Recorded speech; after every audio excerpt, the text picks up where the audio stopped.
Hi everyone, Mike Smith here. I'm setting up a new website for myself and it's going to have a membership function, so some areas that are controlled access. And I thought, well, it might be a good opportunity for me to demonstrate how this is done. So this is a series of tutorial videos, tips and tricks on how to set up a new WordPress membership website. The link here is to this page, so you can go through this tutorial yourself again. And so we're going to look at how to set up a new website easily, quickly, and for free, apart from the hosting costs, of course. So once you get your hosting sorted, these days hosting's pretty cheap as well. The rest of it's going to be free. We're going to just use free tools for this. We're going to use WordPress and a membership plugin, which is also free. Now, this might be of use to you if you're setting up a personal blog or a small business website or large business website, getting started with that. Or maybe you're a teacher like I am, and I want to create an area for my students and customers, or a training website just for learners. So in any of these cases, you probably do want to keep some of your content private, or maybe shared between particular groups of trusted people. You might want to sell some premium content from your website, but look, even if you're not interested in selling, then the information here will still be very useful to you. WordPress is a very popular content management system, and part of the reason is because it's quite easy to use. The reason it's easy to use is because at its core, it only gives some fairly basic functions, and privacy functions are one of them. So it does allow you to do some content protection, but not very much. However, if we're a bit clever about things, we can do much better. So let's see how it's done. In this tutorial, we'll look at firstly checking to see if your web host is ready, then installing the content management system WordPress using CPanel. We're going to set up some users so that we can test our website with its membership function. We'll need to set up some pages, install the membership plugin, and I'm going to be using this one. It's just the one that I'm most familiar with. Others may operate similarly. Then we're going to set up some options, level control, page and post control, looking at some simple shortcuts to control the visibility of content, taking a sneak peek at some advanced topics outside the scope of this initial tutorial, and of course some further reading. Now, it's important for us to have clear goals when setting up a website of any kind, but particularly when it's a membership website, because there are lots of different ways to do things, and if you're clear about what you want to do, then this will save a lot of time and effort. So here are our requirements. We want a public area, of course, obviously the front page, maybe some landing pages and parts of the blog.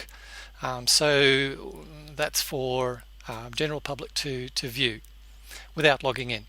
Then we want a subscriber area. So here is where people have set up an account on the website, but that could be controlled, as I see down here. It could be controlled by administration or an open registration.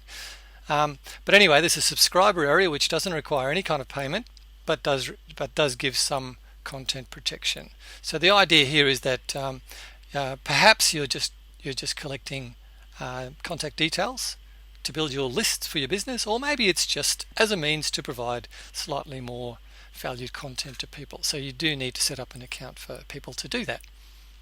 Okay, and then so that's the free area, the subscriber area, and then above that is a member level. Now, some people think of membership websites as having lots of levels.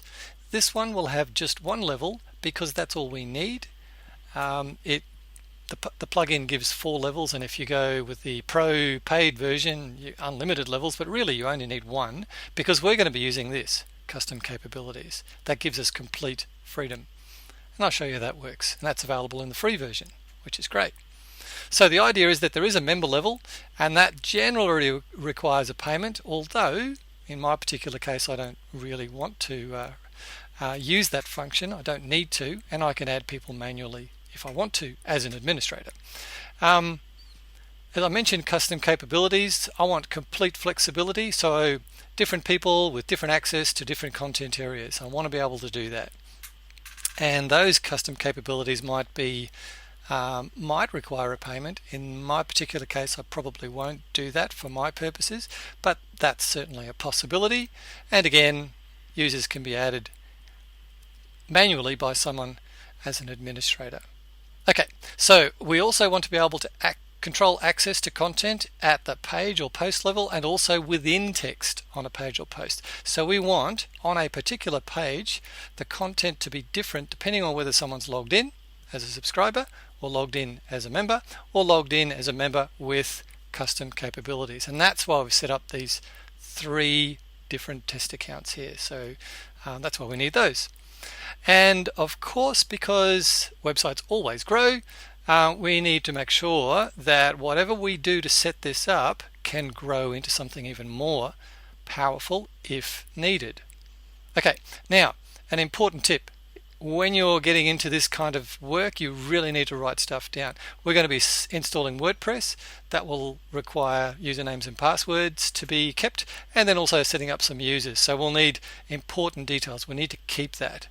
Now, this particular website I'm setting up is just for the purposes of this video, so I'll be deleting it and replacing it. So I'm just going to show you the full process, passwords and all. Okay, so let's get started.